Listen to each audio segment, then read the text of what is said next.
Slashes, huh? What's your favorite scary movie? Not that one.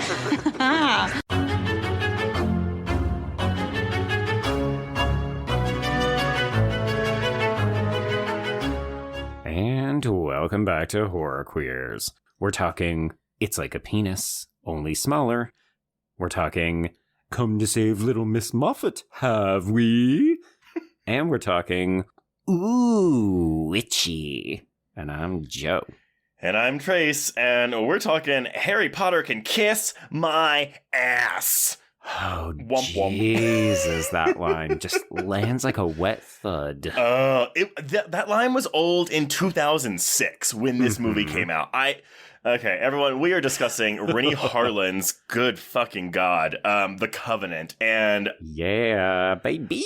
I think, yeah. So, y'all, this is one of the first things we ever discussed in our article series before the podcast existed. And I think we've gotten several requests to cover this over the years because there's one scene where you can see all the hot guys' asses. And I'm just I have to chastise everyone. That is not enough to make me like a movie. I can go watch porn. This is true. Yeah, I remember when we covered this film, we didn't actually think there was enough substance there. So we ended up covering it with the David Dakota film, The Brotherhood, which has a very similar kind of premise, even down to competing boy vampires who have a pool kind of makeout scene. But I remember in that article, you said, I think I actually prefer the Dakota film over this. Oh, yeah. I mean, look, neither one of these films is good, but the Dakota film knows what it is. The Covenant just takes itself so seriously, and it's not funny, it's not scary, it's not tense, the action isn't good, the dialogue is atrocious. I mean... And the mythology, Joe. The mythology. So oh my God. Well, you alerted me to the fact that we clearly were aiming to do not maybe a franchise, because 2006 we weren't exactly doing that with these kinds of films, but clearly they were looking at ancillary markets like, ooh, can we spin this out into graphic novels, maybe comics? Like, right. I read One Piece because there have been numerous queer takes on this film, desperately trying to scratch beneath the surface and finding very little of substance there. But I think a lot of people look at this and say, oh, you know, the mythology is kind of interesting enough that I could see them revamping this and doing it as, you know, a limited Netflix series, 6 episodes. Give me some more.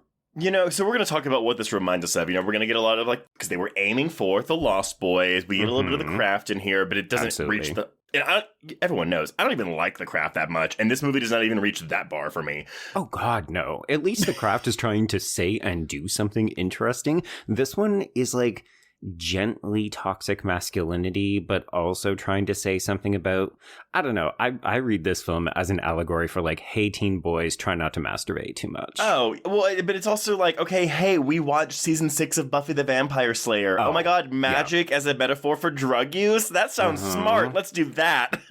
Oh boy. Yeah, this movie is trying to do a lot and probably not succeeding at nearly any of it. Take a shot every time they say the word using. It's so addictive, Trace. It's so seductive. Oh my God. But wait, so Joe, can I take it? Do you like this movie?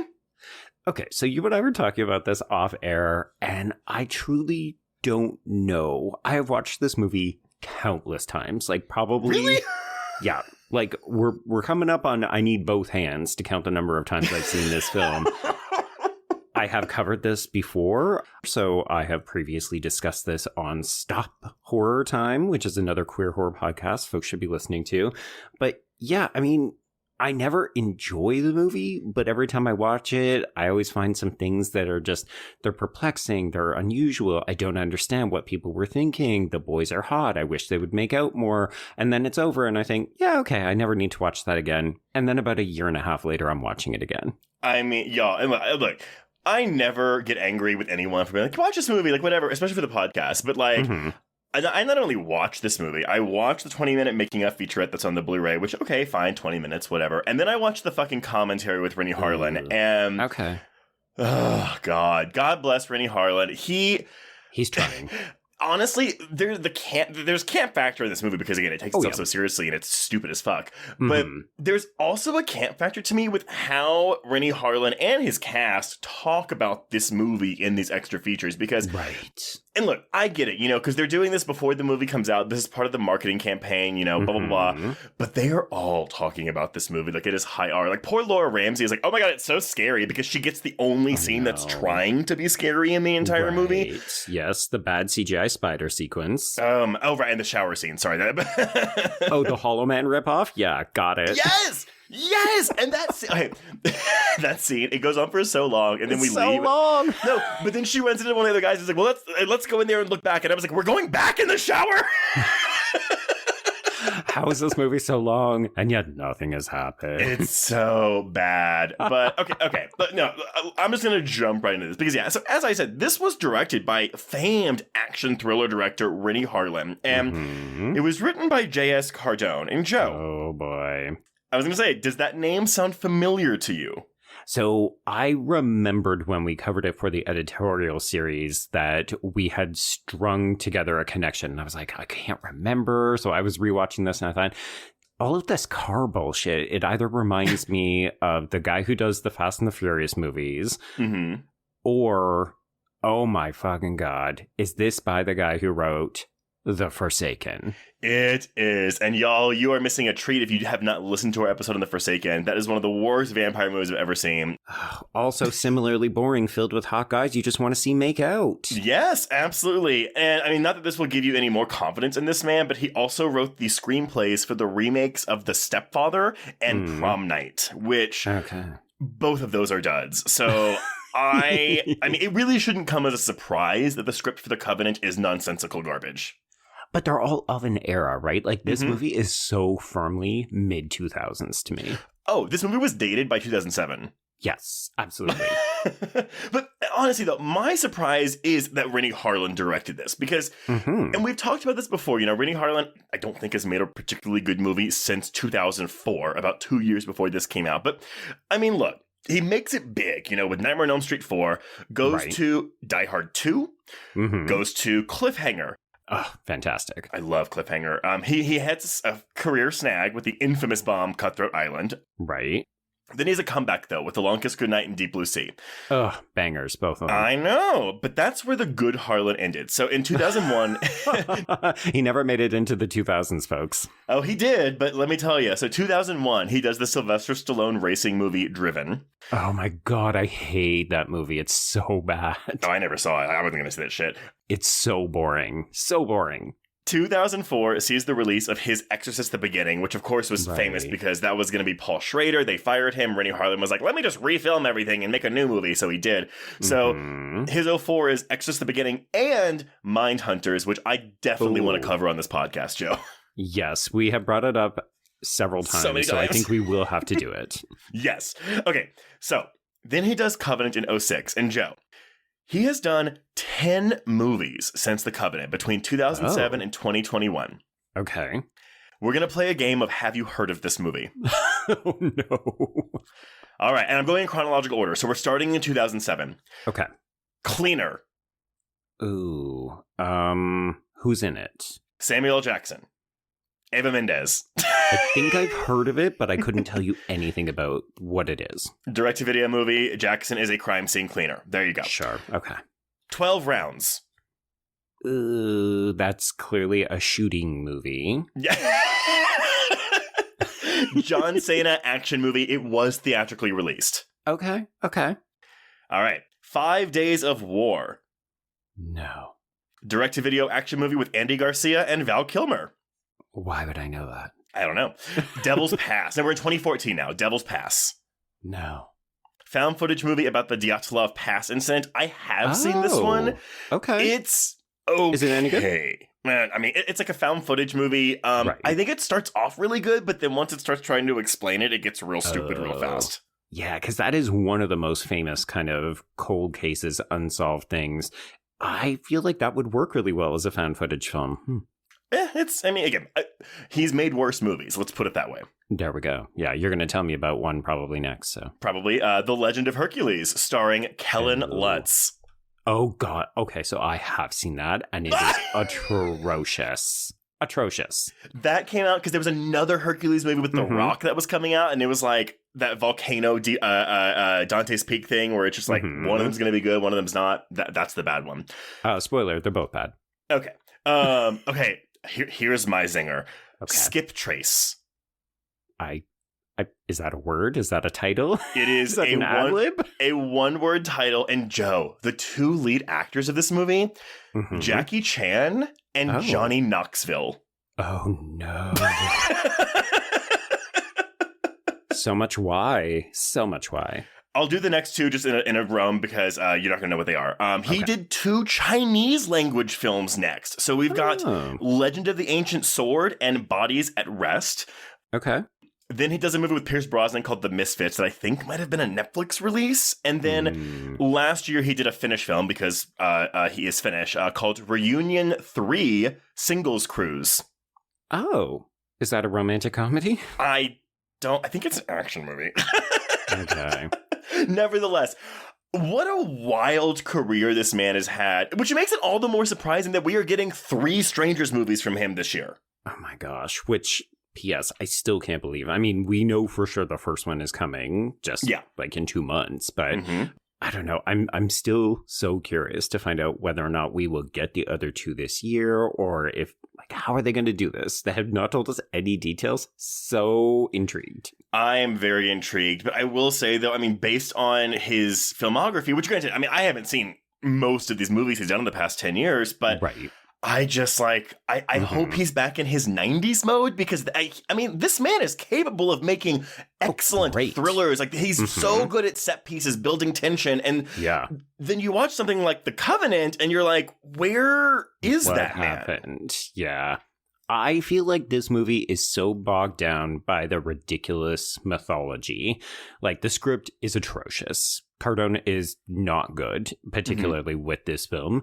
But then also you can tell, I think, that Harlin himself is weighed down by the need for all of the special effects. Like he's getting lost in all of that. That is what I think happened too. I mean, look, I don't think there's really a good movie to make out of the screenplay, but... Probably not. Again, when you're hearing him talk about it, all he is talking about are the effects and how he would... He storyboarded every scene because he knew this was going to be an effects-heavy film. Sure. And so, yeah, I just think it was like I think that overtook him. So when he was like finally like editing it together, he was like, whatever, man. Well, he clearly doesn't care about the performances because the only person who is doing any good work here is Sebastian Stan. Yes, because he understands the assignment. And honestly, the smartest thing this movie does is reveal him as the villain shortly after the halfway point, I feel like.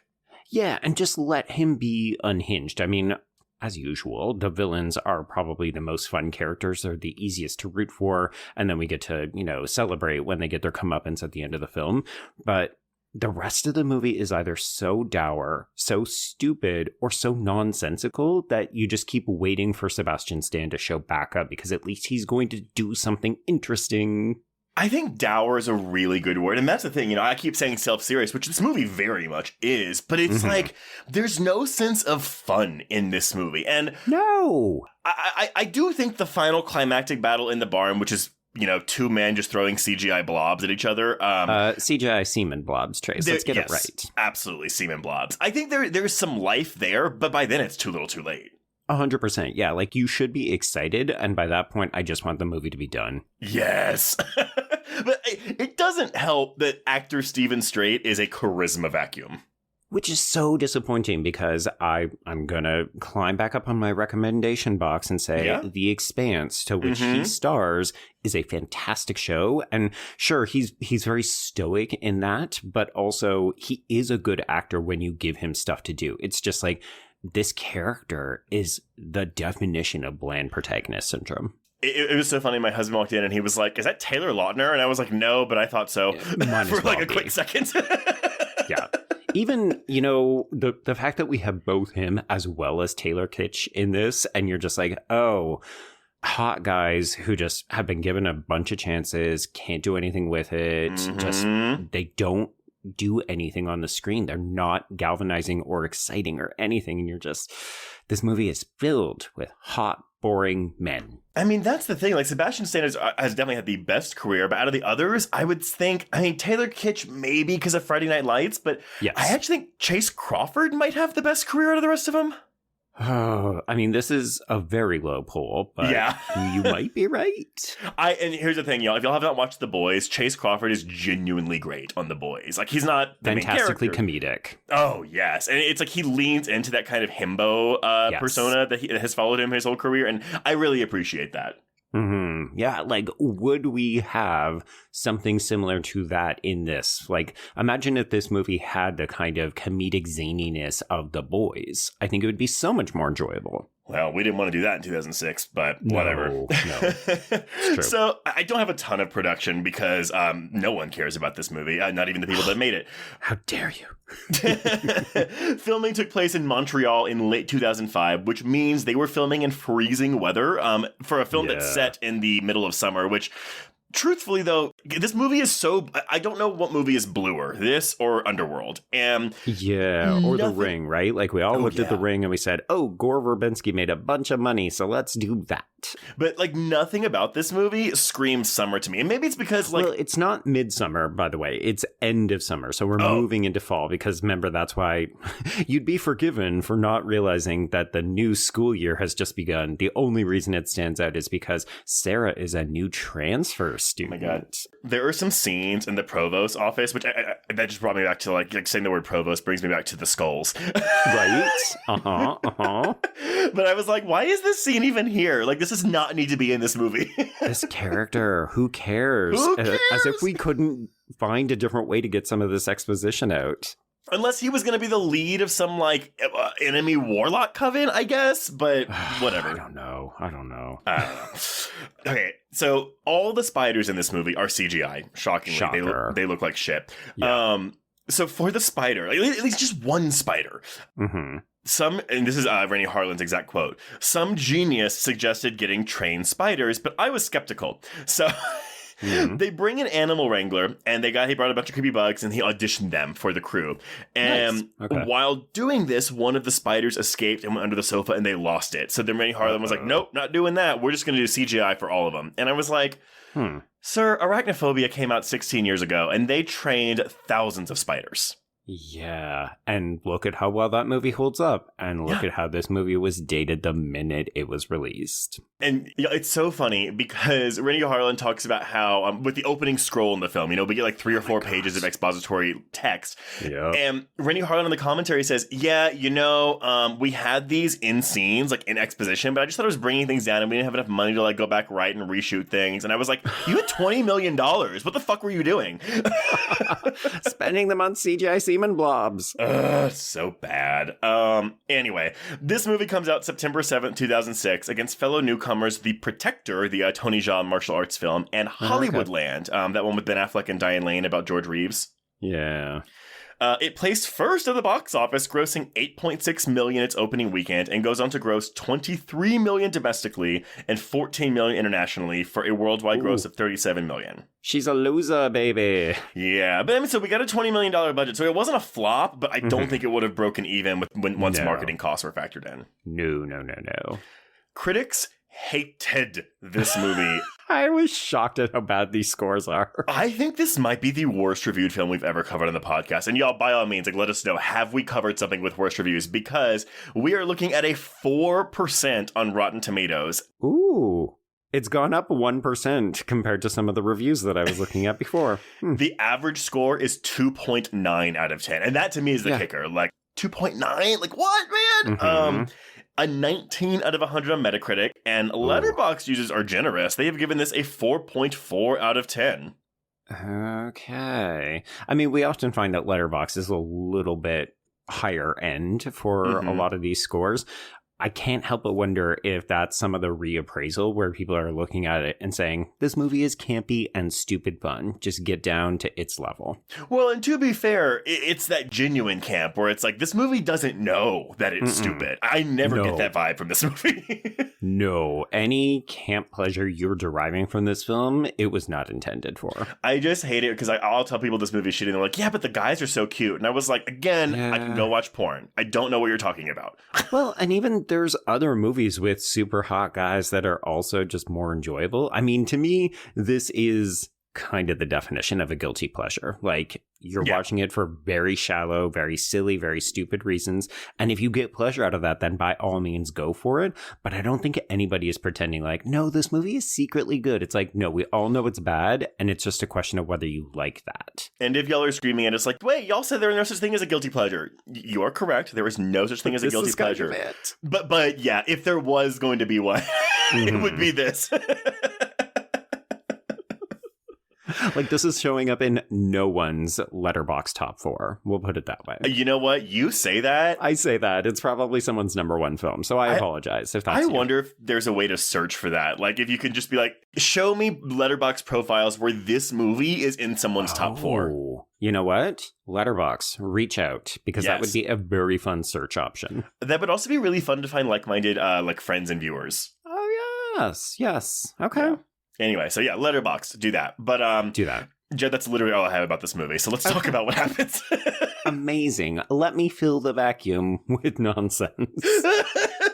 Okay, please read this entire opening scroll. Jesus Christ, no. I dropped this, I started to be like, okay, this is what we got. And it was no, edit. Just get rid of all of this. So here's what you get for the opening scroll. We opened with a scroll about the power, capitalized, the Book of Damnation, and how the sons of dipshit, the sons of Ipswich, set up in Massachusetts after escaping prejudice and persecution in Europe, and they formed a covenant of silence about their boy witch powers, Trace. Okay, the irony of this, though, is that we get all of this exposition in about 3 or 4 pages of scroll. Mm-hmm. It's like 1 minute into the movie, you learn basically everything except the Ascension stuff. Okay, but also the Darklings, which come up once in this movie, and I don't think ever come back? We see the Darklings several times. We're told about them, I think, once. And we have no idea what they mean or why they're important, and they don't affect the film in any way. They're like little goblin ghost things, and they appear when the boys... I have no idea. I have no idea. Yeah, I couldn't figure out if it's meant to be a warning or if it's just a residual lingering symptom that Chase has been using his powers. I don't know. Yes. Your guess is as good as mine, man. And you know what, folks? If you do know the answer to this, don't reach out. I don't want to know. I don't care. But, okay, so we get this scroll, and then we go into the opening credits. New metal! And then all these book pages. It's so timely, of the time. You mentioned Underworld, and I feel like other films of that ilk were very much, this is how we get the straight boys in to watch this movie. Which, if they're being smart, they would have marketed this to teenage girls. Teenage girls and gays, because that is the audience who is going to eat this shit up. This was probably fodder for teenage girls who were having slumber parties. And obviously, we are covering this on the show, y'all, because the homoeroticism in this movie is... off the charts. It's palpable. Mm-hmm. You could fill a swimming pool with it. We'll put it that way. They do, actually. They do! Okay, so we're introduced to these sons of dipshit, and the reason I'm making that joke, and will continue to make that joke, even if you don't find it funny for the rest of the episode, is because these boys are so fucking stupid. I get the whole thing is that the powers are addictive and they're seductive and it's really hard to resist using them, but they use their powers for the dumbest possible shit at every opportunity. They're just lazy. They are lazy. So lazy. They're like the people in WALL-E who just can't do anything for themselves. Yeah, I would have preferred that these characters have T-Rex arms and are just like, I can't do it. I have to use the power. And okay, so we open them on this cliff, right? And they're all jumping off this cliff. And then immediately the line delivery, because Taylor Kitsch has this line. Oh, Taylor Kitsch's name, by the way, is Pogue. What is that name? No, Trace. Okay, the names are Pogue Perry, that's Taylor Kitsch. Tyler Sims is Chase Crawford. Reed Garwin is Toby Hemingway. And then our protagonist, boring-ass Stephen Strait's character, is called Caleb Danvers. What in good God are these names? I'm sorry, Stephen Straight in quotation marks too, by the way. I wish. He's dreamy. I love know. him. But no, so Taylor Kitsch just goes, "It's not gonna kill us yet." And the line delivery is so fucking bad. And then we Matrix cartoon, really badly rendered video game composite jump off this cliff and watch as the boys, shoot through the fog in the air and land on the beach. And then we slow walk into this beach party. It is so ridiculous. As soon as I saw this, I my heart just sank and I was like, oh, right.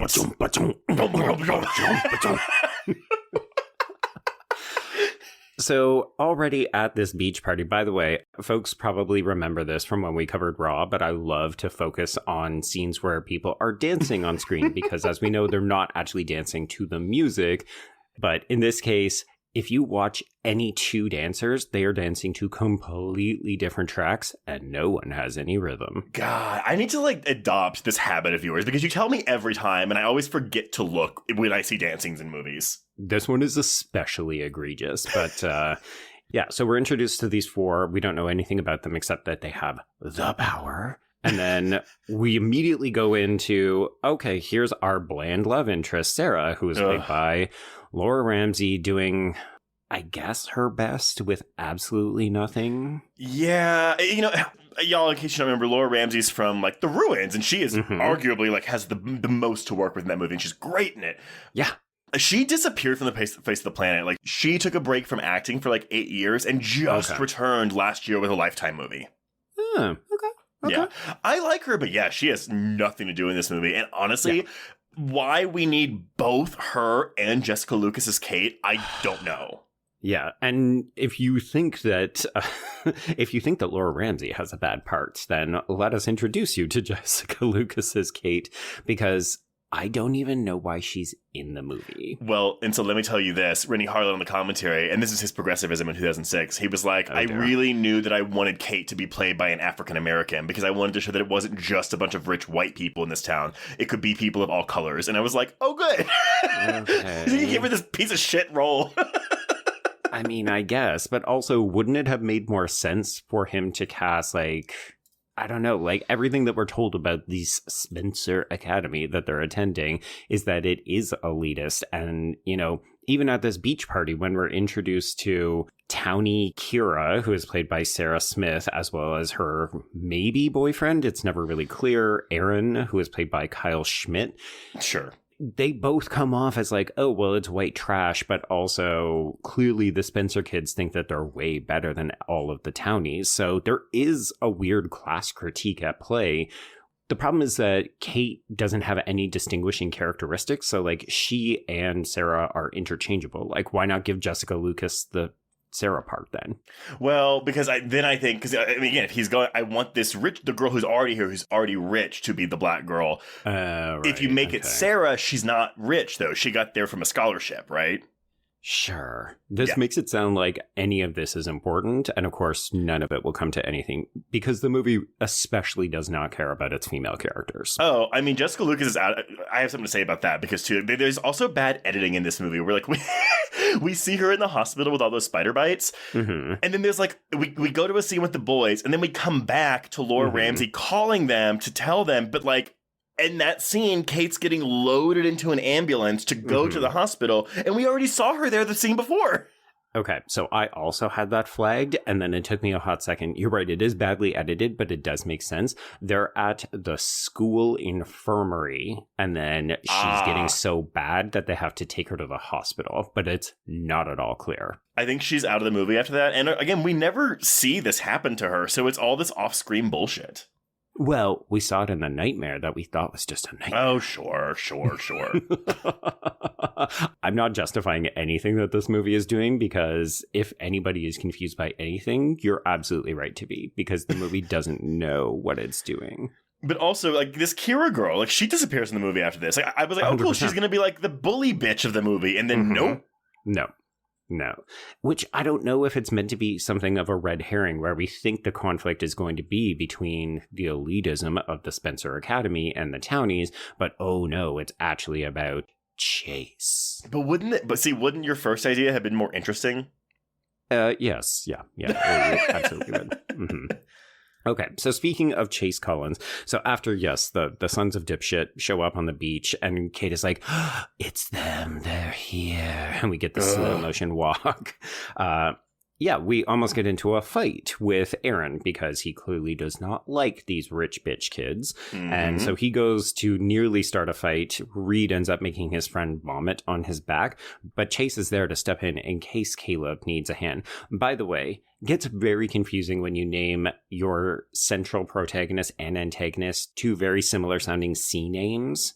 Oh. There's no other letters in the alphabet? Joe, okay, you will think I'm an idiot, but there are scenes, especially in the end, when it's just Sebastian Stan and Stephen Straight, like, talking to each other, like, practically almost kissing. Right. But the camera breaks the 180-degry rule a lot, so we're going to both sides of them, and I got so confused because I couldn't tell these fuckers apart when I was staring at them in profile. Yep. Is it Hot Boy A or Hot Boy B? Is it Chase or Caleb? Cannot tell you. Cannot tell you. I mean, at least Reed is blonde and Taylor Kitsch has long hair and Chase Crawford is practically invisible in this movie. So, but it's just these two. Yeah. Not making it easy for us. No. I don't want to think during this movie. Oh boy, this movie barely makes anybody think. So, yes, we're about to throw down. And then that's when the cops show up. So the beach party has been broken up. All of a sudden, we're running through the woods. We have a high-speed car chase that ends with the four boys driving over a cliff, reshaping the SUV in midair, and then flying over the cops as we get our Harry Potter line. Joe, the whole thing is the covenant, the titular covenant, is to be quiet about your powers. Yep. And these boys, the first scene of the movie, they are doing this car chase, driving off a cliff. And then I thought, okay, cool, they'll just think that they're dead, whatever. And then they have the gall to just, like, drop behind them, which makes it clear they've been using magic. Yeah, we end up even having a scene later where the police say, oh, well, you must have been imagining it. You must have been seeing the lights from the light keeper or a plane or something. It's so bad. But yeah, these boys, I mean, I think the whole purpose of this scene is let's get some special effects in here because we have to see this car get reconstituted, and we'll use the same trick twice in a little bit. But also it's, the hubris of them. They're not going to be able to control themselves. Look, they're already in over their heads, and none of them have even ascended yet. These guys are all assholes. And Reed is only there as a red herring because we're supposed to think that he's the villain before it's revealed to be Sebastian Stan. And I'm not going to lie, though. I honestly think that the first time I saw this, because I wasn't super familiar with Sebastian Stan back in 2018, I guess. Okay. I think on my first watch, I kept getting Caleb and Chase confused scene to scene. Yeah. I think that the difference is that Sebastian Stan is conventionally more attractive, and that's about it. Well, he also has a meteor part. Well, yes, yeah. So we go back to these blue-lit Spencer dorms, and we see Chase pick a spider off of Kate's shoulder. So, foreshadowing. So does Sebastian Stan, control spiders only, or is it just his choice? He's like, no, I can control anything, but I specifically want to control spiders. I don't know. Know. It's Harry Potter nonsense, so... Also, not that I need more characters in this movie, but are there any students at this school? No, that's the other fun thing about this, is that it's meant to be, I mean, you could say it's like an elite academy, but Trace, this reminded me so much of that movie Seance that we covered, where it's like, it's an elite dorm, but also there's only 5 students because we didn't cast any extras to populate this world. Folks, we've got a Patreon episode on it. That movie is not a good movie. Ridiculous and bad, but we do have fun talking about it. Much in the same way we're having fun talking about this. But you know what we're seeing more of, though? I'm thinking of, the sacrifice game and for non-horror, the holdovers, where it's it's like kids left behind over holiday break, and that's the excuse for it being in. Or Blackcoat's daughter, even. At least those make sense, right? This is meant to be, the start of the academic year is tomorrow. That's why we're having this beach blowout. And instead, it looks like everyone has just left for the year. There are no students at this school except for the characters in this movie. Yeah, and then there's one scene where we see them in class, and there's a bunch of other people, and I just think, I get it. This was undoubtedly shot on a different day, but you couldn't even have a couple of girls walking around this dorm when Kate and Sarah are out and about. Something, anything. Okay, so we see Pogue. We see Pogue drive off on Chekhov's motorcycle, and then Caleb goes to visit his smoking/drinking alcoholic mother, Evelyn, who's played by the wonderful Wendy Crewson, who gets nothing to do in this movie. Okay, but I will say, I actually did like the way this scene was shot because it hides her face behind the chair she's sitting in for so much of it, as if it's like this big reveal as to the actress playing her. And like, I like Wendy Crewson. I don't know if your average viewer knows who Wendy Crewson is. Like, if this was Gina Gershon, I might be like, yes, like this justifies like this like reveal. Sure. Yeah, I agree though. I wish she had more to do because she could really camp it up as the alcoholic mom, right? Yeah, I can't help but wonder if this is similar to other instances of foreshadowing in the film. This feels to me like the way that we're also hiding the reveal with the dad, aka Stephen McHattie, who is criminally underused in this movie. But it very much feels like, ooh, there's so many dark secrets in the Danvers household, starting with the mom, but really the dad. Okay, but this scene only exists for exposition because she then 100%. goes on this whole rant. You're going to turn 18 and you're going to age every time you use magic. I'm not going to change. That's what your father said. Blah, blah, blah, blah, blah. And then we keep using that ascending, and I'm like, ugh, gag me. Yeah. It's one of those things where the film is trying to make fetch happen, only fetch is ascension. But that's the thing. So hey, these boys that are all descendants from like these Salem witch families, they get their powers at 13, but again, they just taste of it. But then when they ascend, they get their full powers. But every time they use their magic, it drains their life force and makes them age. And so I'm just like, y'all didn't think of like a binding spell or a spell to get rid of your magic at all? Yeah, it's like every time you think about using your magic, you have to slap the elastic band around your wrist or something like that. I don't mind the aging thing because it calls to mind like the hunger, right? Well, and here's the thing. So I'm going to bring in a quote later on from our former guest and fellow podcasting friend, Devon Taylor, who wrote about this film for Horror Press. But he equates their powers as not just a queer allegory where it's like something you want to do, but you shouldn't dip into because it'll hurt you, but then also the aging to AIDS. I mean, when you finally see Stephen McHattie in his full old man makeup, I could see the parallels there. Yeah. Okay, so yeah, this is nothing but an exposition dump. Wendy Crewson, thanks for showing up. We'll see you in about an hour. Yeah, an hour. So we cut over to the dorms because, of course, we learn that Caleb is so great that he won't even live in the dorms. He stays at home to be with his mom. Oh, whatever. But then we were getting more exposition where Kate explains to her about the Sons of Ipswich. But also important to note that if you like women, this scene could be construed as being for you because, of course, the girls are just hanging out in their panties and bras and nighties and all these things. And it was very much what straight men think girls do in the dorms. Oh, there's a line later where Caleb asks Sarah something like, "What y'all talk about me?" And she's like, "Oh, just girl stuff." And I was like, "Oh, man wrote that line." 100%. But of course, we also get the key piece of information here that there were originally 5 Ipswich families, but the 5th was killed during the Salem witch hunt. Who could Put it that in be, your back Trace? pocket. Who could it be? Literally, it's so fucking obvious who it is. There's only one other boy in this movie. Exactly. Well, actually, it could have been Aaron, I guess, but He's not in the movie, though, after this. Barely, yeah. Is he in the pool scene? Maybe he's in the pool scenes. He is not in the pool scenes. He is playing pool at the bar. Right.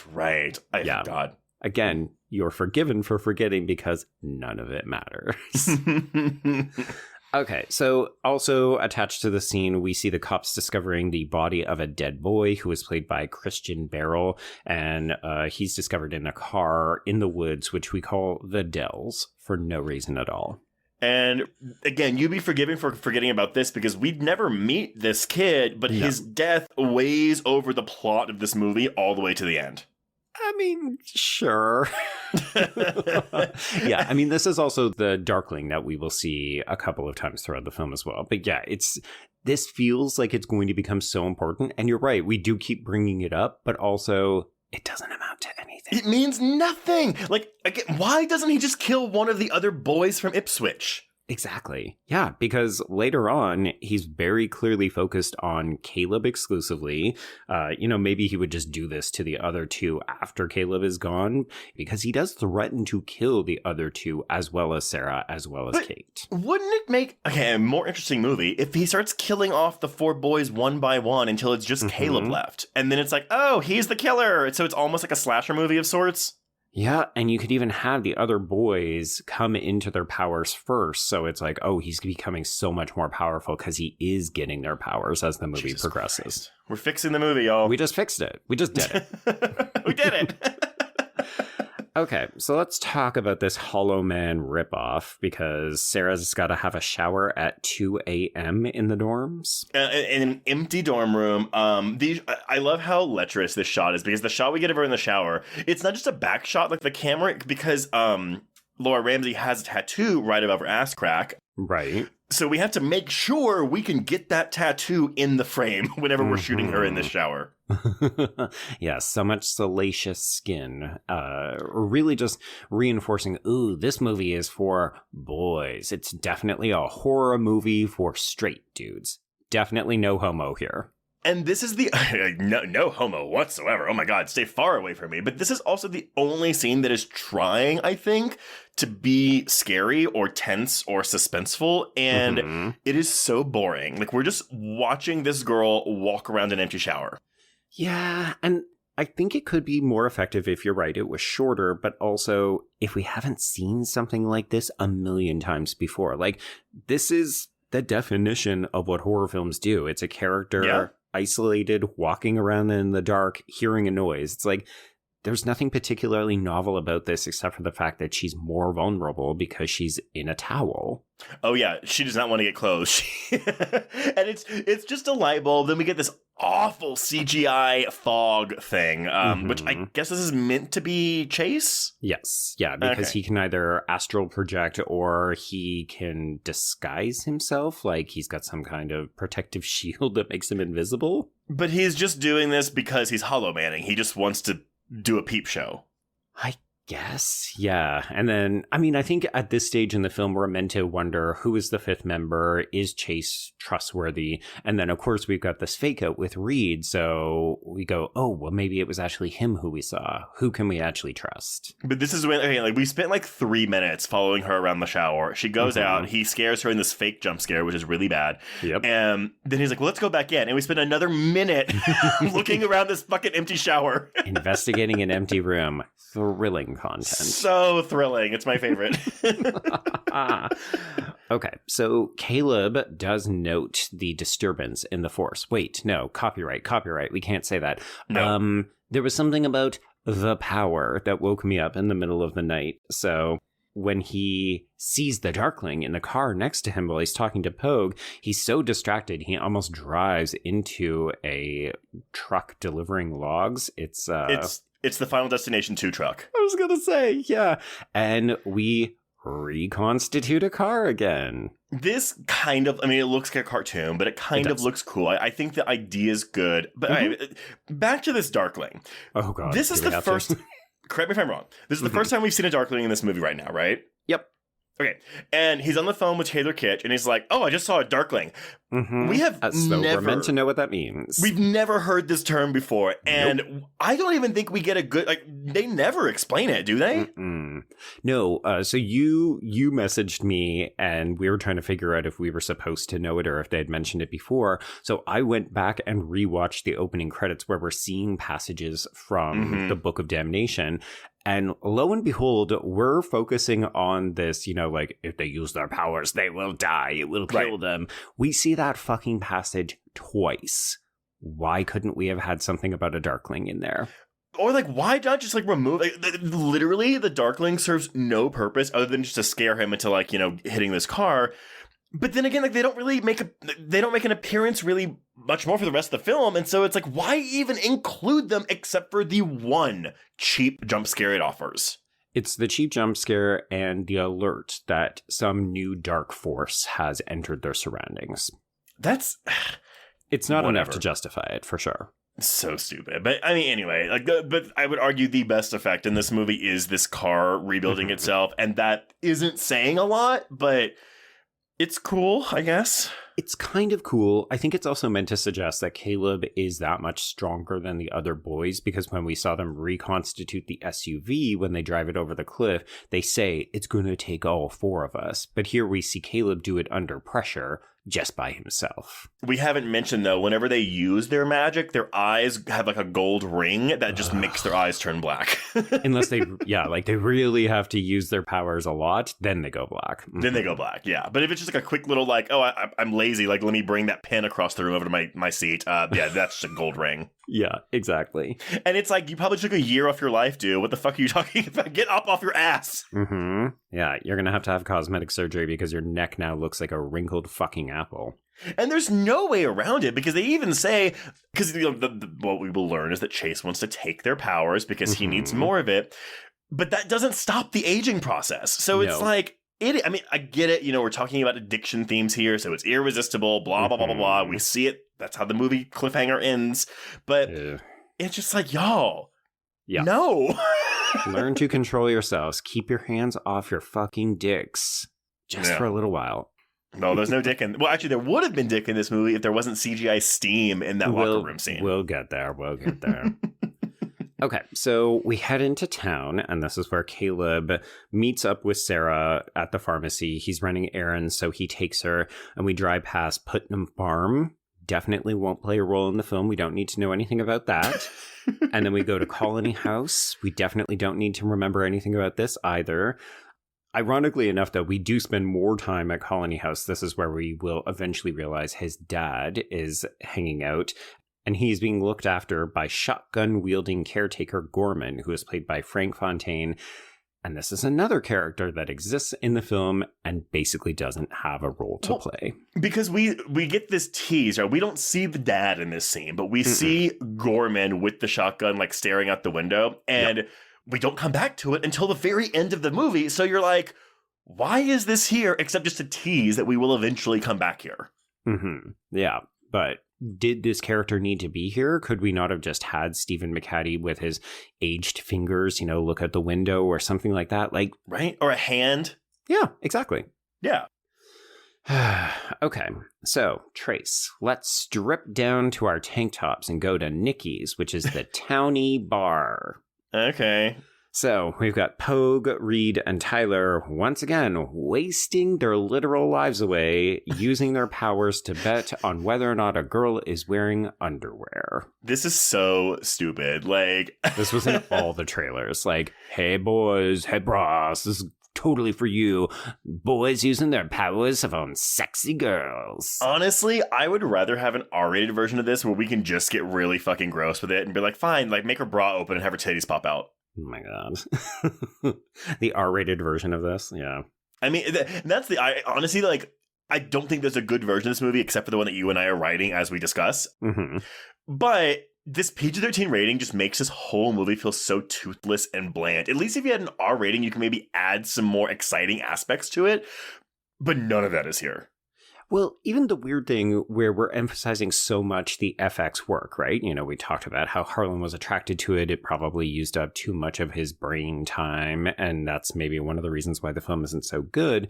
But even as they're using their powers, wouldn't it have been effective to see them incrementally getting wrinkles around the eyes or on their fingers or something, just to connote, using these powers is actually having an effect on them as they go? I think that's actually a much more interesting story. Now, I made the crack about Buffy season 6, but again, there is an interesting story there that Absolutely. I almost kind of wish, it was like, one day maybe like one of the kids comes to school and he's like all of a sudden like played by a different like older actor. Right. If I don't know, that was kind of the main story and not this stupid, but then we'd lose Sebastian Stan like chewing the scenery, so I don't know. And honestly, that's all this movie has going for it, except for the hot boys. Yes, exactly. But I do love that we're doing I Love Rock and Roll during this bar scene too. I was like, okay. I kind of like it. It always reminds me that Britney did a rendition of it, which I didn't mind. But I mean, I'm definitely still on the film's wavelength at this point. Some of this dialogue is so fucking bad, it's cringe, but it's still kind of a fun, stupid, silly little movie at this point. And I feel like these scenes in the bar actually go a long way to helping me at least understand that, you know, the boys are tied to each other because they're all sons of Ipswich, but they have slightly distinct personalities, or they don't all get along. Like, they're not just a foursome. And it's unclear whether the girls are going to come between them. Like, but we're also kind of having fun. Like, I think there's a bit of even energy in the way Harlin directs the dance sequence. Like, we're moving the camera around. It's happening at, you know, crotch level, so we can really understand everybody wants to fuck, even though nobody fucks in this movie. Oh, yeah, that's right. Sorry, that was a long-winded diatribe of saying this scene is okay to me. No, and I was just gonna rebut you and just be like, I think it's all very boring. Fair. Yep, I can also see that too. We should note that there is a I think, unintentionally funny moment where Sarah looks over and realizes that she and Kate have basically been left by all the boys. Like, the boys have basically said, we don't need the girls. We're going to go and have fun on our own. Wink, wink, nudge, nudge, homoeroticism. Oh, yeah. And Kate just goes, well, you know, boys and their toys. And I was like, dick euphemism. And this is when we get one of my favorite line readings, though, is it's not right using on each other, Caleb. So we're using so much and we're using on each other. Yeah. We've got this absolutely stupid thing. So this is where we see Aaron, because Reed and Tyler, yes, that's the other character's name, played by Chase Crawford. They are swindling the townies for their money by playing pool, obviously using their powers to win. This upsets Aaron and his friends. We nearly get a bar fight. And then, of course, Caleb has to come in and be like, it's not right. Don't use your powers. I'm going to throw you into a bunch of beer bottles. Barrels, but yes. So Reed protests that he was not using. So the Darkling, the surge of the power that Caleb felt the previous night, was not him. But, you know, I think at this point, we're still not meant to fully trust him to tell the truth. No, but I mean, if you're even moderately savvy, you know this is a red herring. So Caleb drops Sarah off at the dorms. We have a brief kiss. Then she goes in and we get the CGI spider nightmare. This is okay.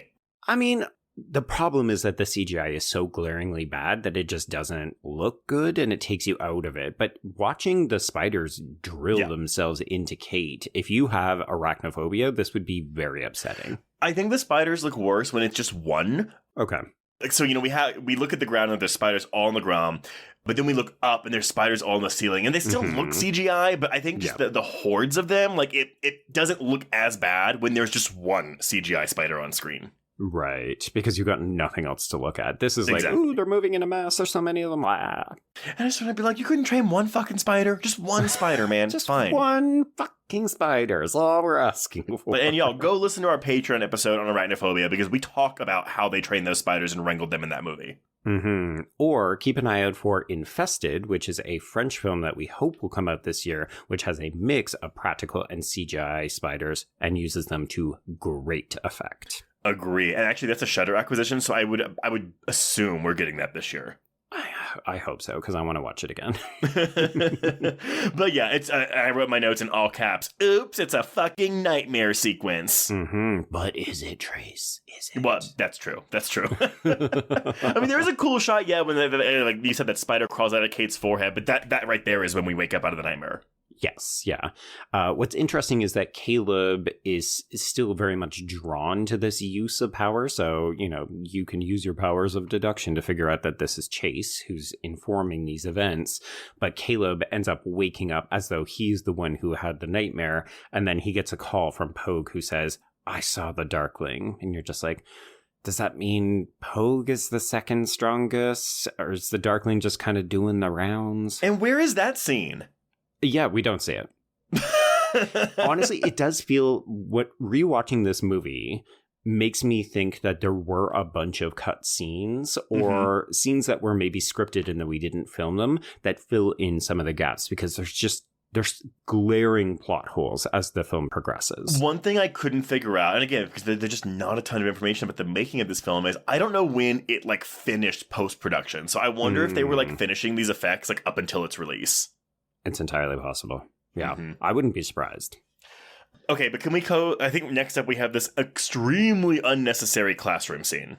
Oh, yeah, we got to settle in for English Lit. So this is where we will see the most extras, except for that beach party scene. So it's like, this is where we spent that budget. Mm-hmm. And Reed confirms that he is a man of extremely poor taste because he says he wants to read Stephen King's Dreamcatcher. So I wrote in my notes, I think that joke, that is the joke, is the only reason this scene exists. Because they're given this assignment by the professors. We're going to talk about like modern American authors. And like they're doing like Cormac McCarthy, some other guy, and then Stephen King. And yeah, then they just get this joke. Oh, Dreamcatcher was the shit. And I was like, is that? But then the scene's over. And I was like, why is this scene in this movie? Yep. Tabitha, the Covenant homos like my farty alien book. Oh, we're going to have to cover Dreamcatcher one day, aren't we? No. I refuse. That movie is so bad. I mean, I haven't seen it since 2003, and it is bad. But it's also like a very like homoerotic, again, fart alien movie. Oh, God, please. Do we not have better options? We're covering The Covenant. Okay, point taken. And next week, we have an equally shitty movie. How dare you? But yes, also. Yeah, so this classroom scene, this is the purpose. Once again, yeah, like, don't talk to me about budget. Don't talk to me about how long it takes to shoot things, because this scene doesn't need to be in the movie. Serves 100%. No function. Literally, someone thought insulting Stephen King would be really funny, and we had to keep the scene in the movie. Yeah, I mean, the only other reason is because we do get this memo that Caleb has been requested to meet with Provost Higgins, who is played by fantastic actor Kenneth Welsh. Again, getting nothing to do, completely useless character in this movie. He doesn't even die. Like, why doesn't he get killed? I know, right? It would totally make sense because he knows about Chase's records, unless he's in on it. Which would maybe lend credence to your idea that he's part of some larger cabal or he's another warlock from another family or something. I don't know. Maybe that was in the sequel plan for this movie. Since, I mean, spoiler alert, y'all, but Chase does not die at the end of this movie. Right. Yes. But essentially, Provost Higgins asks Chase to look after... Nope. Did it. There we go. I knew I was going to do it because it's all over my fucking notes.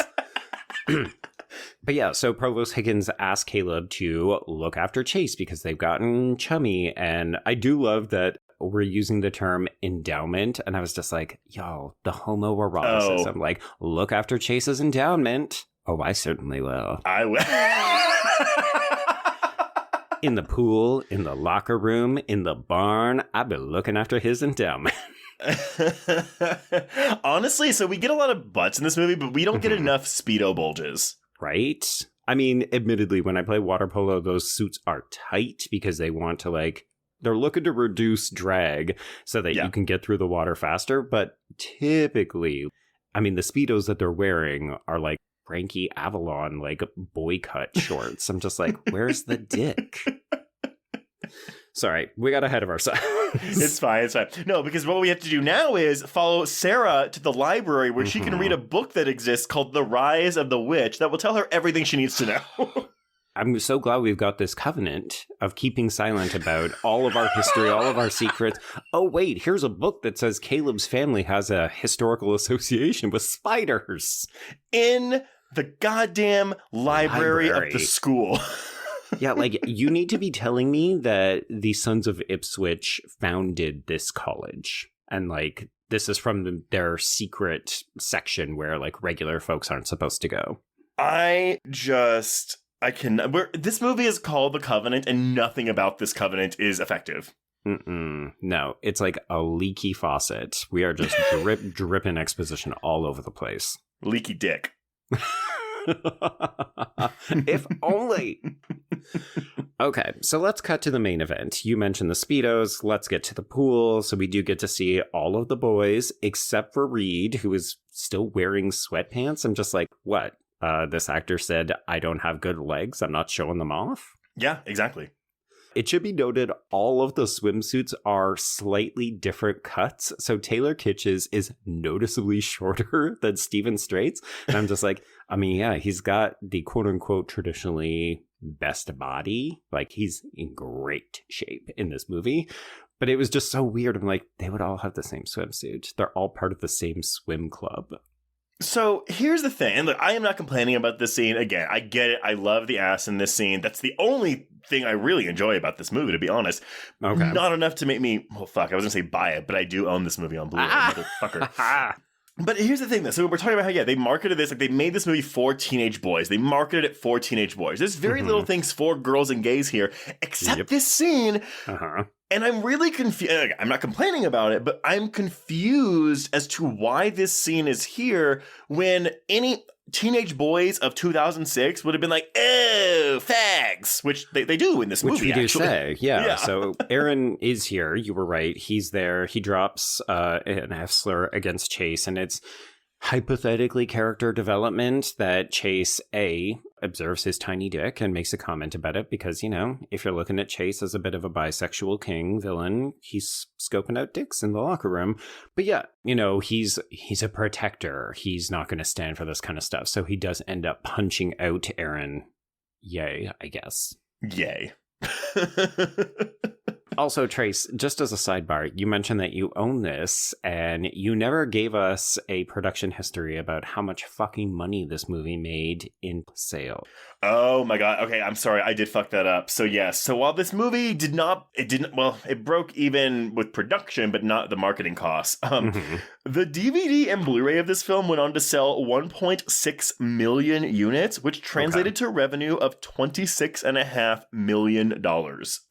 So there we go. So I think you had a bunch of closeted gay boys in 2006, 2007 renting this from Blockbuster under the guise of dude bro movie, but it was actually like hot naked butt guys. Hot naked butt witch boys. Yeah. Yes. I mean, I fully believe that's what the case. Like, I don't think there were a bunch of like straight teenage boys going out and renting this movie. No. As you said earlier, this is for the girls and for the gays. Yep. Unintentionally so, though. Well, and this is the problem, right? Is do you want to say that this movie is queer baiting? Did it even know that that's what it's doing? Or is it kind of like The Lost Boys where, oops, we made an extremely homoerotic film, which unfortunately doesn't quite satisfy because it doesn't go far enough? Well, and here's the thing, too. Like, I wonder, because Renny Harlin is Finnish, if he is he has a more liberal concept of nudity and sexuality. So to him, this, like, I think if we had an American director, this scene wouldn't be in this movie. Well, and if you want to be a little bit generous and say that some of this movie is about traditional gender roles and toxic masculinity, because it's all about like boys ascending, becoming their main powers. Like a lot of people have noticed, there's no female witches. Women have no fucking power in this movie. So in some ways, it's very much adhering to a traditional gender norm. You could say, here is where you get some of that toxic masculinity when boys go into the locker room and their sexuality is contested. Yeah, agreed. Again, generous, because I wouldn't really argue most of that is in the film. Yeah.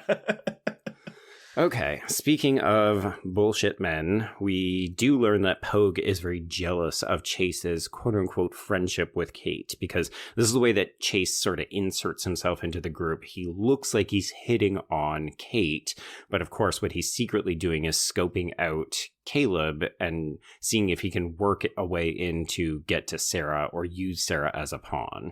Yeah, and so Pogue gets all pissy, tells Kate to stay away from Chase, and I love this scene. It's where Kate and Sarah are just in their dorm room and they're kind of talking about it. And then Kate just goes, but Caleb's not the jealous type, and just turns over and like goes to sleep. And I was like, were you trying to be mean? Like, were you trying to be a bitch? Or you like, what? Like, this is so weird. Yeah, it's definitely like the dialogue is suggestive of, it must be nice having a boyfriend who isn't jealous and possessive of you and treats you like garbage and acts weird when you talk to boys. But it just seems very, I guess your boyfriend's nice, turns and rolls over. Yeah, like they've had a really, I'm saying really good, again, maybe being generous, but like what we have seen between those two girls is they have a really nice friendship. Yeah. And there's like animosity displayed by Kate in this scene, which unfortunately, again, won't really get resolved because this might be the last time Kate speaks in this movie. Correct. Yep. Okay. Yeah, because she goes into her anaphylactic shock coma for the rest of the film, and then we just see her wake up at the end. Okay. So, Yeah, so we have this comparison, and then Caleb wakes up, once again, sees the Darkling. This is the last time we will see it. It doesn't really come to anything except another attempt at a jump scare. Very ineffectual. It's very bad. Like, nothing about this movie is scary. Okay, so we're back in the pool, and if you remember our time at the towny bar, we were talking about how apparently Chase and Caleb both swim the same style. So they're both freestyle, which, P.S., most people are freestyle, and so that's not that big of a thing. But yeah, so they're going head-to-head in the pool. It's very competitive. We're scoping out the competition, by which I mean making homoerotic fuck eyes at each other in the water. Constantly. And then all of a sudden, Chase's eyes go dark, and Caleb is so distracted that he swims right into the wall. Ooh, and that has to hurt. I feel like you can get like a really bad injury that way, like hurt your spinal cord even. 100%. The fact that I think it's either Tyler or Pogue who basically makes this comment like, oh yeah, we had to fish you out of the water. You nearly drowned. You drank so much water. And it's like, your friend could have been really badly injured. Yeah, and you're like cracking Christopher jokes. Reeve level style of like disability. It's like, check yourself. Come on. Yeah. Okay, so Chase is then called in to go and see Provost Higgins. This is one of the only scenes that we see from his kind of point of view. So it's significant in that moment because it is still telling us important information, but it also feels like, wait, now we're meant to understand where Chase is coming from in this film? So, okay, because the reveal in the pool is that he's a witch, but then the reveal of this scene is, oh, he killed that kid. Like, very clearly killed that kid. Yeah, and this is the payoff, right? This is the whole point of the Darkling, the dead body in the fells and all this stuff. But it's like, okay, so this is how he got into the school? That's, okay, that's the only reason he killed him, right? To open up a spot? But also, who fucking cares? Like, he's so powerful. Why couldn't he just magic his way into a spot at the school? No, Joe, I mean, that would require thought. Well, or it doesn't give us a dead body and it's a horror film and blah, blah, blah. But we don't have a dead body. We don't see a dead body. We do. It's the kid in the car. Well, hey, actually, why isn't this kid's death the cold open for the movie? Yeah, like you could even kill him and then reveal that it's Chase at this point. Yeah. It's not you have to reveal that Chase is a killer right from the go. But yeah, again, like it seems like something that the film might have had in an original draft and then we just didn't shoot it because it feels so obvious. You have this dead kid get in his car in the driver's seat. He's sitting there. He hears something. Oops, what's happening? And then all of a sudden someone in the back seat gets up and like slits his throat or magics his throat or something. I don't know. Yeah. And then we go in, the Covenant. Yeah, 3 pages of scroll and then new metal. There we go.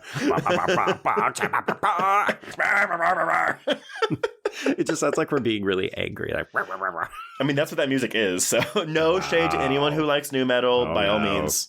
Nope. We've lost so many listeners now. I know.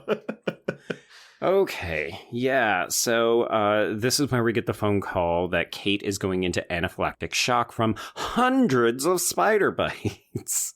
And the reveal of her body is kind of cool.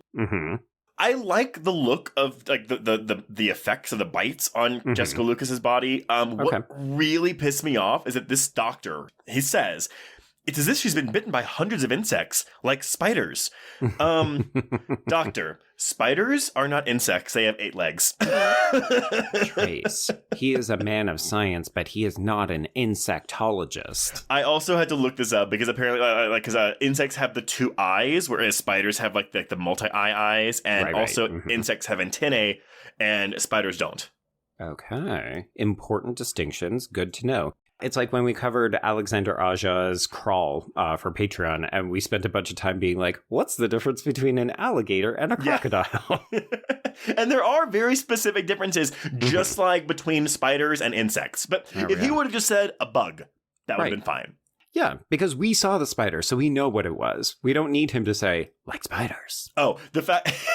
That's the thing, right? If he the fact that he has to do the... like spiders. I was like, what? Dude, just stop.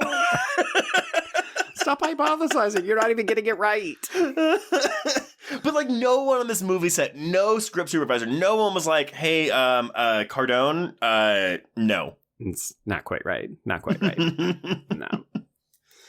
Okay, so while this is happening, we also see Caleb and Pogue look up Chase's records in... Is this in the library as well? Because why are we keeping confidential student records in the library? Yes. Okay, it's in the library because the security guard comes in. So it's clearly in the school, unless this is like a records room in the school, which... That's what I maybe thought, but it looks identical to the library scene where we saw Sarah looking up the fucking book of The Rise of the Witches. Yes, thank you.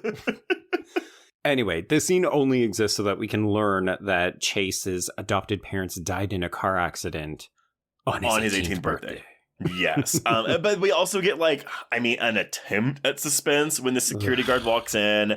And they use their magic again to float on the ceiling. But then when the pages almost fall, they use their magic again to stop the pages from falling.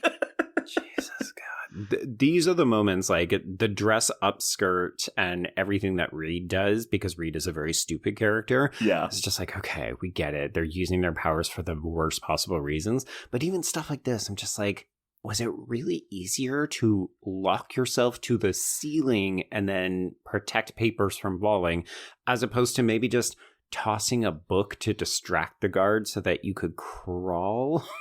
But it's also something like, again, this isn't suspenseful in this. It's not even really that amusing. And it's kind of a thing where it's like, if there was I wish there was a more emphasis on, we can only use our powers in life or death situations, which would then give a motivation for the film to incorporate actual suspense in its set pieces. But it's addiction, Trace. They just keep using it for all these dumb reasons because they can't help themselves. Which, whatever. It's whatever. It's fine. Yeah. If nothing else, obviously we're coming off as very grouchy old men, and I'm sure there's a bunch of people who are saying, it's fun, just fucking go with it. You don't need to be so serious. The problem is scenes like this seem to exist exclusively to present, oh my God, look, they're up on the ceiling. Like, it's meant to be such a cool visual, but it's just kind of not. No, the thing, I get what you're saying, although I would argue that more people will agree with us than not, because I'm going to remind you about that 4% Rotten Tomatoes score with an average score of 2.9 out of 10, which again is fucking low. But I'm going to say, if you like this movie, that's totally fine, obviously. Like, we all have different tastes. But this movie thinks you are stupid. And wow. But this movie is also stupid, which makes it doubly offensive. This movie is double dipping. Like, I mean, if you pulled out every scene of exposition in this movie, you might cut out half the runtime. This is true. Yeah. It's not even that complicated, but we feel the need to say it endlessly. The movie it is not that complicated, but the movie re-explains itself so many times to the point where it does get confusing. Right. Yeah. Okay. So based on what we've learned from Chase's records, pretty sure that means we know who he is, but we still go to this random ceremonial chamber where we keep the Book of Damnation that we've never seen before, and somehow the book floats up and that confirms, oh yeah, for sure, Chase, he's the fifth guy. So, okay, but it's not that it was from the family. So Goody Pope, Chase's ancestor, claimed that John... I saw Goody Pope dancing with the devil. Hey, is Goody Pope a character in The Crucible? I think it's Goody Proctor. Goody Proctor, thank you very much. Okay, so we're just like stealing words from like famous Salem witch trials. Well, they mention the Proctor family, and they basically say that this line is a line of bastard descendants. Yeah, so Goody Pope was basically raped by John Putnam, but he was an incubus because it was after his death or something, or he witched his way into her and raped her that way. She was widowed and her husband died. Oh, this is oh my God. I don't know if you read the IMDb trivia for this. I did not, no. Okay. So Caleb says, Jacob Pope died on June 4th, 1962. And Hagen Pope, the bastard child from the incubus, was born on April 11th, 1693, saying that they are 10 months and 24 days apart. That math doesn't line up. Math doesn't check out? It's 10 months and 7 days apart. Oh, no. See, that to me is a bigger gaffe than insects and spiders. Yes! That's basic math. You should be able to do that. But that's what I'm saying. Like, no one... Who was the script supervisor on this movie? They phoned in sick that month. That production, actually. Yeah, exactly. I'm sick every day, y'all. Sorry. You know what? Montreal's just too cold in the winter. I can't make it. I'm sorry. No, I can't do it. Okay, so yes. Oh my God, Chase, the fifth member. We thought he was dead. Oh, shocking. And this is when Sarah calls to tell Caleb, oh, hey, Kate is being moved out of this infirmary and into the hospital. And of course, Pogue flips the fuck out because that's his girlfriend. They left on bad terms. So he rushes out and we just see Chase basically smash him like a toy on his motorcycle on the highway. It's kind of fun. Also, I'm sorry, I'm going to call this person out. Portia Belmont, you were the script supervisor for this movie, and you did a bad job. Portia, girl. Right if you're okay. Her married name is Portia Tickle, though, so that's pretty cool. Ah, that's kind of fun, actually. Yeah, Portia Tickle. Right. So Caleb goes to visit Sarah because he's like, I'm also worried about you now that we know who Chase is. But of course, we get this fake out where Chase is either posing as her or just glamoring a vision of her. And secretly, he's got her in a kind of possessed coma. Sure. Man, and she will be in this coma. I mean, she'll wake up for like a little bit, and then she'll go back into that coma. Yeah, but it makes no sense. Like, okay, so Chase says, I'm going to hurt her. I'm going to kill all of your friends and your family if you don't will me your powers when you ascend, when you turn 18 tomorrow. And then we get this, battle sequence where he throws Caleb around, demonstrates how much more powerful he is. We'll get to the kiss in a moment. Mm-hmm. But then when he leaves, Chase just lets her wake up. And I'm like, no, dude, that's your leverage. The whole point is that you're saying you don't get the girl back unless you give me what I want. So you keep her in the coma until you get the powers. Yeah, that was... Because he kidnaps her again, but off screen. And so it's like, what? And here's the reason I think that there's definitely missing scenes from this movie, because we're also getting dressed up to go to a dance that we then wait at the door of. So we get to see Sarah dressed up in her fancy clothes, and Caleb promises her, I'm going to be back. I promise I'm not going to die, whatever. And then she goes to the dance and then stops, and that's when she gets abducted. You're like, why is there even a dance? Why do we need any of this? And we don't have the extras to put in this dance, so... But, okay, I'm sorry, going back to this motorcycle crash, though, but and you said this at the beginning with this Little Miss Muffet line, but all props to Sebastian Stan for delivering this line with a straight face. Come to save Little Miss Muffet, have we? Well, you're too late. A spider came and sat down beside her and frightened Miss Muffet away. Terrible. It's one of those weird things that we sometimes do where we give villains big I've gone mad monologues, but that's traditionally at the end of the film. Traditionally, it would have built up to it. This feels like somebody just flipped a switch and now he's like, oh, you know who I am? Cool. I can be my weird, wild, bisexual self, and I'm just going to do nursery rhymes? I guess, Okay. I mean, spiders are his thing, so he has... But, he almost comes across like a comic book villain. 100%. Yeah, it's very cartoony. I mean, this is the camp. Everything that Sebastian Stan does for the rest of the film is just ludicrously over the top. And here's the thing. I do think that everything that comes after this is kind of fun. It gets a little bit of a rise out of me. But as I said earlier, it's just too little too late. Sure. But let's talk about the near kiss, Trace. Because... Oh, yes. Again, this is one of those things where you think, okay, Cardone, we had questions about you when we talked about your other film. Now we have more questions, because even if you want to say this is about the toxic masculinity, this is about putting Caleb in his place, I can throw you around a room, I can pin you down, I can even kiss you if I want to. There's nothing about this that doesn't scream either homoerotic or straight up Brittany Murphy in Drop Dead Gorgeous. Gay. And this is the scene where I couldn't tell them apart because the camera kept going back and forth between the 180-degree line. Yes. The hot men who are interchangeable and sometimes kissing. Sebastian Stan and Stephen Strait. Porn names if we ever heard them. Okay, so yeah, let me bring in Devon's. I'm just going to quote a piece from his horror press article. So he says, referred to simply as the power, The magical abilities of the sexy Covenant boys can easily be read as a general queer identity. The film establishes the power has been around for centuries, but sworn to secrecy. Allegedly. That's my interjection. Okay. Hiding queer feelings would make sense for these old money families to maintain their status. Then the film takes it a step further, linking the magical abilities to the character's health, stating that using the powers takes years off their lives and becomes more addictive the more they use it. So not only do we have social implications of being a queer, but now we have the standard AIDS allegory to demonize queers and addicts. And I guess the reason that I think a queer reading specifically in and around the Sebastian Stan Chase character is in this moment, one of the things that he says to Caleb is, you had families, like you knew about this. You were warned by all of your family. And he says, I didn't have that because he was this bastard son. He had adopted parents who didn't know what he truly was.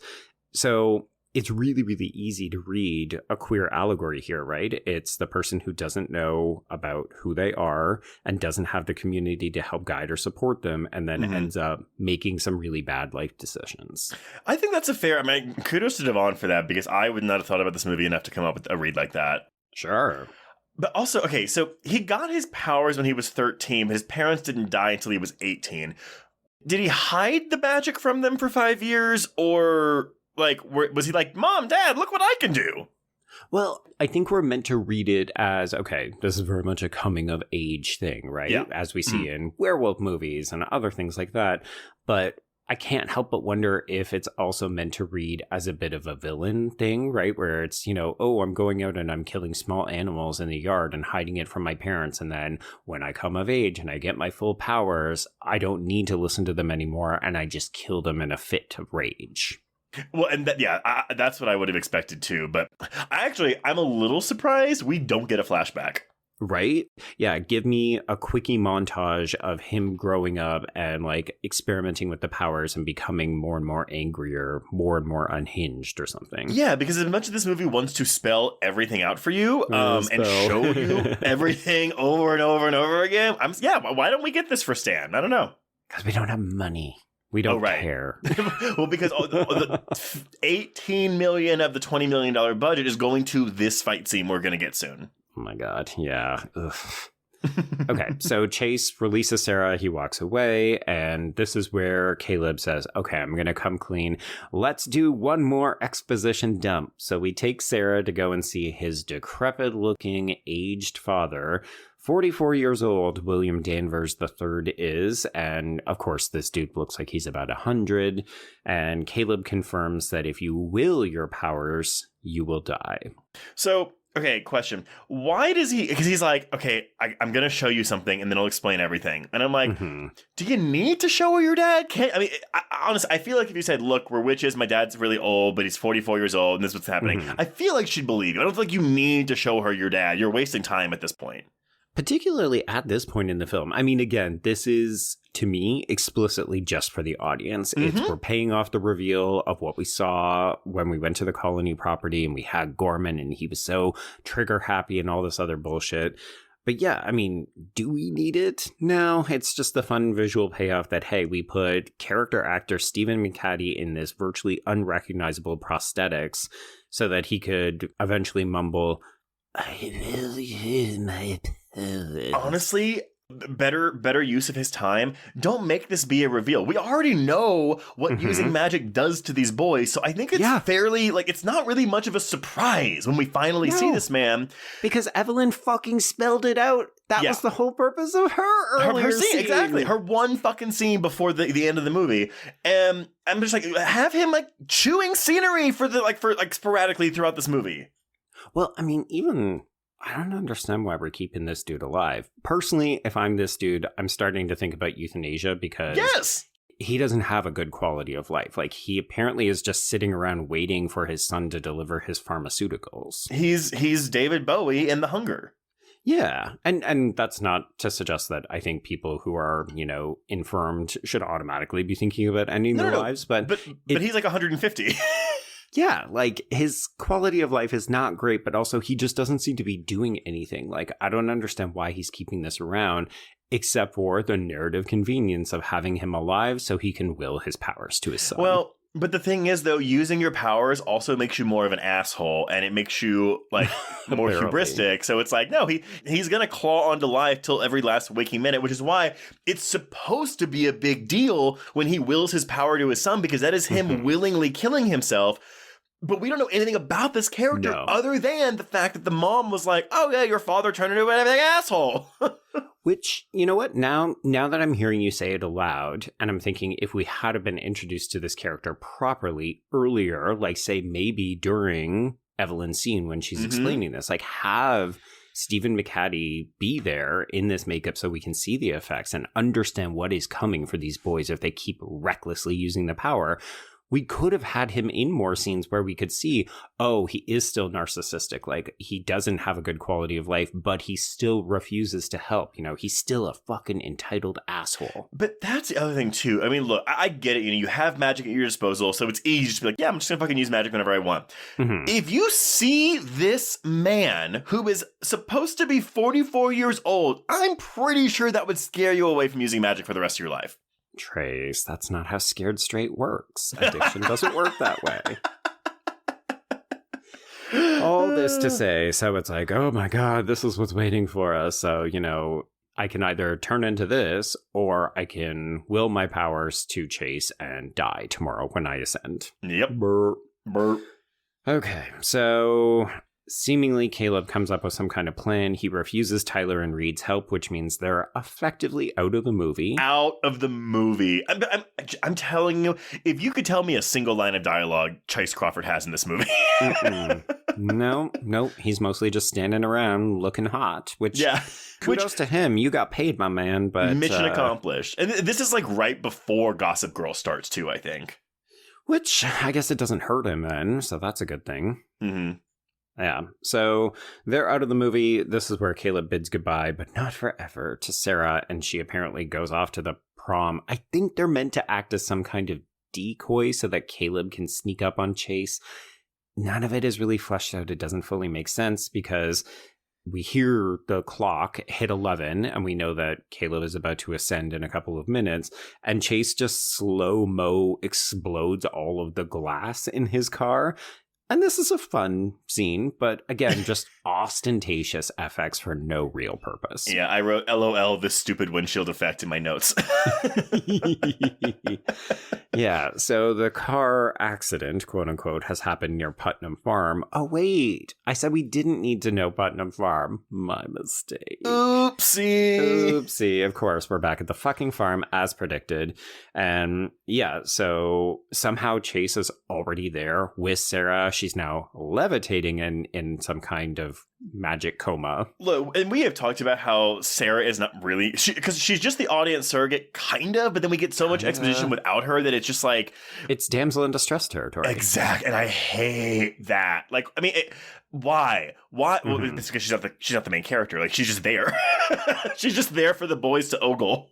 Well, purportedly, but I love this idea that we're meant to buy so firmly into Caleb and Sarah's relationship. You know, oh no, Chase has her. We're so worried. And it's just like, yeah, the problem is that Caleb and Chase have way better chemistry. But that was my question too. I was like, I don't exactly know how much time has passed, but I can't imagine it's more than a couple of weeks. No.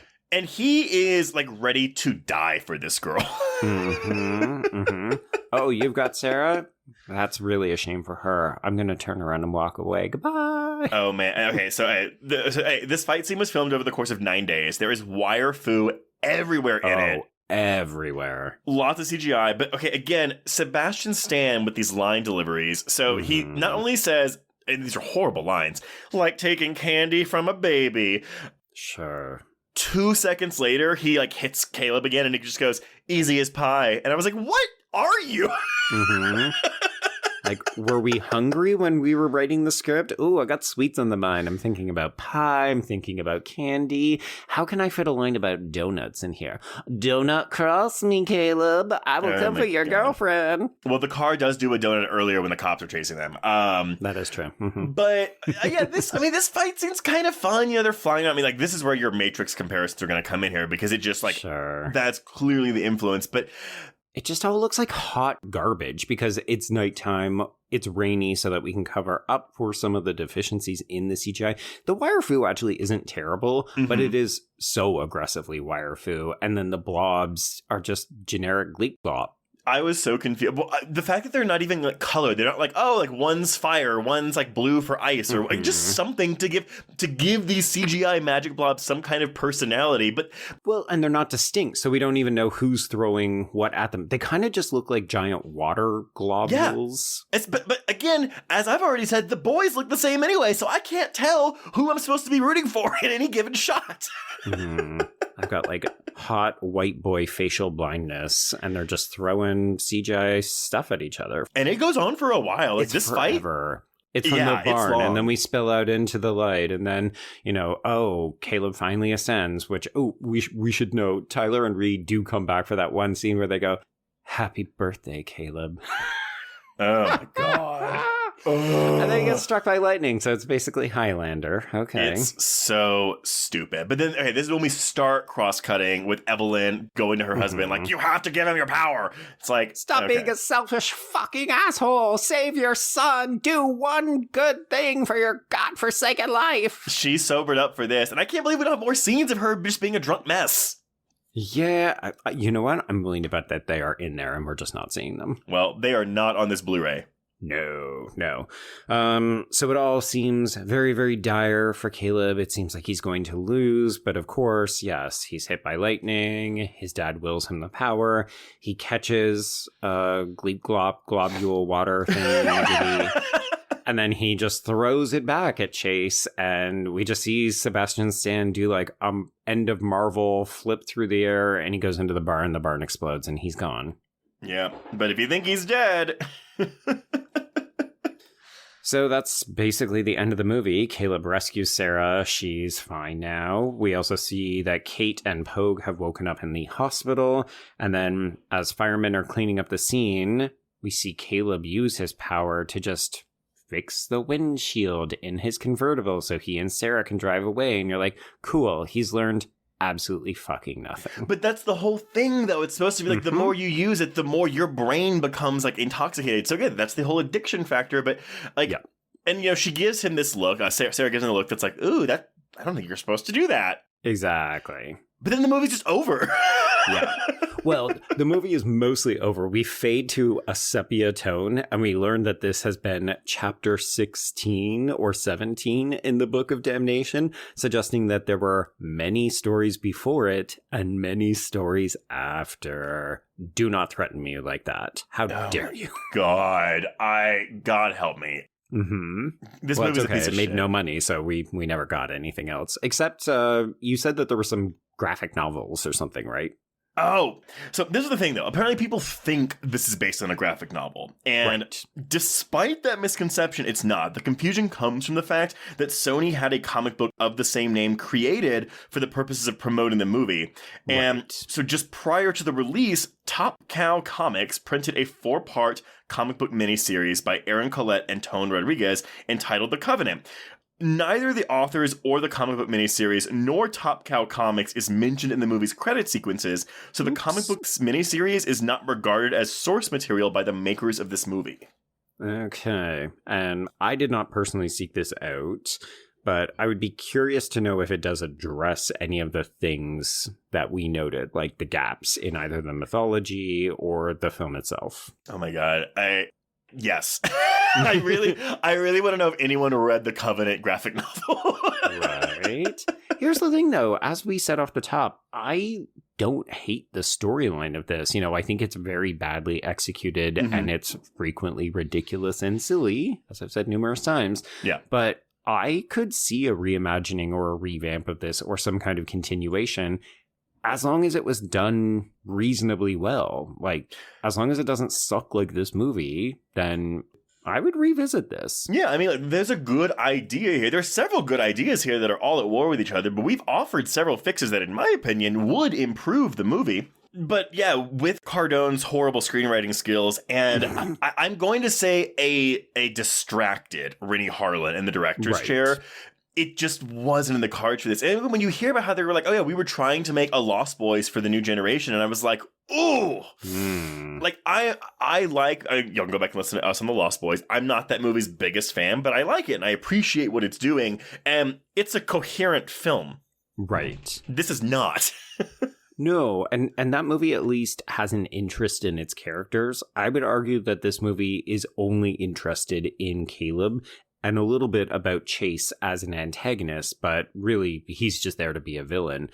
Everybody else is just hot wallpaper. Well, and that's the thing too, like, you know, talking about damsel in distress, that was a big complaint we had about Lost Boys. Jamie Gertz's star is wasted in that movie. And go back and listen to our conversation on The Forsaken, because that movie doesn't know what to do with its female lead except show her titties a bunch. Oh boy. Yeah, I mean, here's the thing. I would still rather watch The Covenant than The Forsaken. Yes, because I think there is a stupidity here that does make it, you can find entertainment value in this, whereas I do think The Forsaken is just like a slog of a movie. Yeah, agreed. But Trace, maybe before we end this, I've got my own little game for you. Okay. So we're going to do this week. We're going to do this next week, because in some ways I feel like we can have similar conversations about, I guess, the enjoyment factor, but also just what are we doing casting hot people who look like they are from the CW and really trying to make them movie stars unsuccessfully. But I would like you to tell me who is the youngest member of this cast and who is the oldest member of this cast. Okay, I'm guessing the oldest is Taylor Kitsch, and I'm guessing the youngest is the guy that plays Reed, Toby Hemingway. Okay. You are 50% correct. So Taylor Kitsch is the oldest. He would have been 24 or 25 when this movie was made. Okay. And Toby Hemingway is actually the second oldest. So he was only a year younger. Sebastian Stan and Laura Ramsey were both 23 or 24 as well. The youngest is actually Stephen Strait. He was either 19 or 20 when the film was made. Oh, so he's actually almost accurate in terms of casting for age. You know what? Good job, casting department. But yeah, Taylor Swift. Oh my God. Taylor Kitsch does look the oldest out of all of them. Truly. Yeah. Yeah. I mean, maybe that's why he's got that hot bob. Yeah, absolutely. He's a proper man. Well, I think Friday Night Lights may have been on at this time. Maybe, or it would have just been about to debut. Oh yeah, the movie was 2004. Oh yeah, the show started the exact same year this came out. So it actually, that's actually his moment. Friday Night Lights premiered less than a month after this movie came out. Oh man, I bet you Taylor Kitsch was like, please watch my TV show. Do not watch my movie. Which, if I remember correctly, that show was constantly on the bubble, right? It was, yeah, because everybody just thought it was a continuation of the film, or that you had to like football to watch it. And, I'm going to climb back up on that recommendation box and say that show is fucking great. And you don't have to give any kind of fucks about football to enjoy it. I have heard that. And also, I'm looking at this cast list. I didn't realize that one of the stars of that show is also in our movie for next week. Oh, yes. We've got a stacked lineup coming up. Okay, everyone. Well, that is The Covenant. Joe, any final thoughts on this before we shut the book on it? You know what? We have covered this twice now, once in written form, once in podcast form. This is my second time covering it on a podcast. As I said, I don't mind rewatching this every once in a while, but I'm also happy to close the Book of Damnation on this one. So, yeah. Covenant, it's been fun. I'll see you in a couple of years. Yeah, I mean, I'm always game to check out a new Renny Harlin film, but I don't know what happened here. I mean, again, we have speculated and speculated. I think we're probably correct in our speculations, but I just think this is just so fucking boring. Like, there is some stupid entertainment to be had here, mostly thanks to Sebastian Stan, but it just takes itself so seriously that I don't really have a lot of fun with this movie. And I feel like if you do have fun with this, more power to you. I think that's great. I don't have that. No. Honestly, flip the script and just make the central character of this movie bisexual king, Sebastian Stan Chase. And make it more gay. I mean, I get that we're not doing that in 2006. Absolutely. No. But, whatever. But nowadays, right? I mean, that's, again, another argument in favor of potentially remaking this or relaunching this, is saying, oh, we could actually make this as it's a bunch of secretly gay boy witches and then the interloper who comes in. Exactly. But, okay. Well, before we announce what we're covering next week after all these teases, if you want to get in touch with us, you can reach us on Twitter and Instagram at HorrorQueers. Shoot us an email at horrorqueers@gmail.com. Find us on Letterboxd to keep track of all the films we've covered. Go to our YouTube channel to check out our interviews with various horror filmmakers and tune in once a month to hear about our most anticipated horror films for that month. If you want to chat with other listeners, please join our Facebook Horror Queers group. If you want to show us some love, rate and review us on Apple Podcasts or Spotify. And if you want even more content, support us by becoming a patron at patreon.com/horrorqueers. If you subscribe today, you will get 283 hours of Patreon content, including this month's new episodes on Hannibal Season 1, Episode 1, Mimic, Founders Day, Night Swim, and our audio commentary on Jennifer Kent's The Babadook for its 10th anniversary. But, Joe, we've teased a shitty movie starring someone from Friday Night Lights next week, so what, pray tell, are we covering? Oh boy, yeah, so we're not quite in the same ballpark in terms of the year of release, but it feels like these could all be coming out at the same time, same kind of cultural conversation, but we're going to flip the genders, Trace. We're going to look at baby single white female in 2011's The Roommate. The Roommate. This will be a first-time watch for me, and... Ooh. I don't have high hopes, but I do love me Leighton Meester, so I am at least intrigued by that, but whatever that performance is going to be. Yeah, I can tell you that you're probably going to have a number of similar complaints, and you're just going to wish that the film pushed a little bit harder. PG-13 single white female, of course. Yeah, but you know what? We'll have plenty to say about this cast, because... it's like a who's who. Yeah. But until next week, everyone, we can cross out The Covenant. Indeed. And cross out Horror Queers.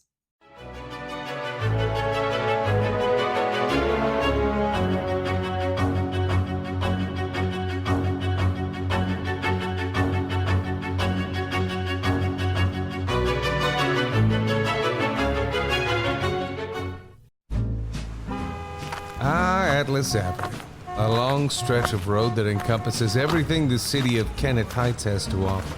Neon lights, traffic, crime, the hustle and bustle of everyday life, and the craziest of characters. My office was above it all. My name is James Locke, and I'm a PI.